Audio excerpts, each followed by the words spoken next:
welcome to Tap Time, brought to you by P3 Performance. I'm Sports Psych Mike, and today we're going to discuss TAP, or how your thoughts affect your performance. It is a fact that successful athletes, successful people, think differently. They have belief systems that support their successes, and they actively work to manage their thought patterns. TAP and P3 thinking are mental training tools that focus on the uniqueness of our self-talk, or our internal dialogue, which, if actively practiced in a purposeful, productive, and possibility-based manner, can lead to enhanced performance, mental toughness, and resilience. So your thoughts affect your performance. It is important to recognize that there are direct links between your thoughts, emotions, your physical state, and your performance. Once you recognize this relationship exists, you will ultimately start taking advantage of these connections. Let's say you had a bad experience stuck in your mind. You made a mistake. You misplay a ball, somebody hit a home run, the coach yells at you. Focusing on this kind of thought or mistake can ultimately lead to tension, apprehension, fear, apathy, worry of making another mistake, which leads to another mistake, which leads to another mistake, compounding into doubt and overall lack of confidence.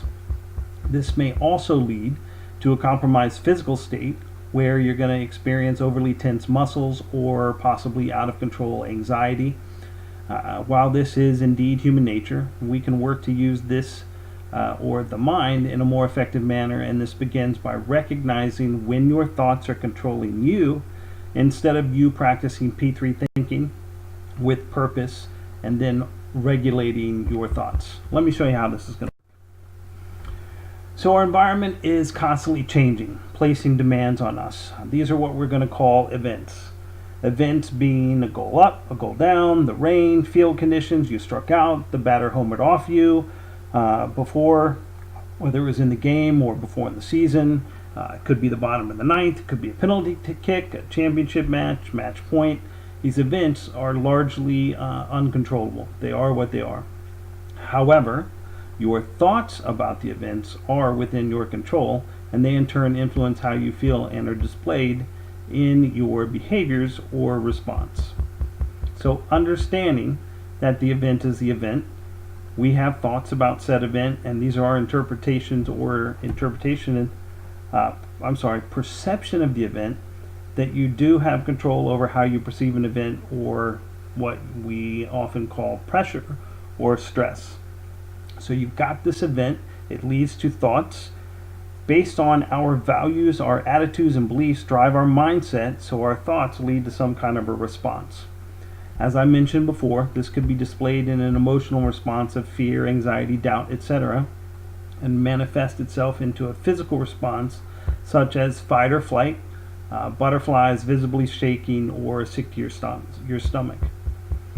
If you are focused too much on the past, then this is the kind of thing that can lead to depression down the road, or lack of confidence. This is where you plant the seeds of self-doubt. We don't want people thinking too much about the past, but the flip side is, if you're thinking too much about the future, now this can lead to thoughts of anxiety and what might occur, and you're in turn putting too much pressure on yourself. Anxiety, worrying about the future, isn't where we want to be. So where do we want to be ultimately? Where should your thoughts be? That's right. Your thoughts should be on the present moment and what you can control, which is ultimately just you. So based on your values, if you understand what they are, your attitudes and your beliefs, and you created an effective mindset or a growth mindset, then you're in the right frame of mind. Effective thinking will enable you to create the emotional and physical state that is most conducive to high performance breakthroughs. This is going to be your best chance at achieving high caliber performance, or what is often talked about now, getting into the proverbial zone of optimal performance. You do this by taking advantage of how to regulate your thoughts, and that is done through proper mental skills training. So, you want to know more or find worksheets for identifying the thought patterns, how to identify your thoughts, how to create self-awareness, and when you're becoming physically out of control? Learn how to control the controllables, then go to Sports Psych Mike on Facebook, and you can find the worksheets for understanding these skills and a heck of a lot more. Thanks for listening to this episode of Tap Time. Feel free to go to p3perf.com. You can enhance your performance even more, and you can pick up a free PI behavioral assessment. Thank you, and have a great day.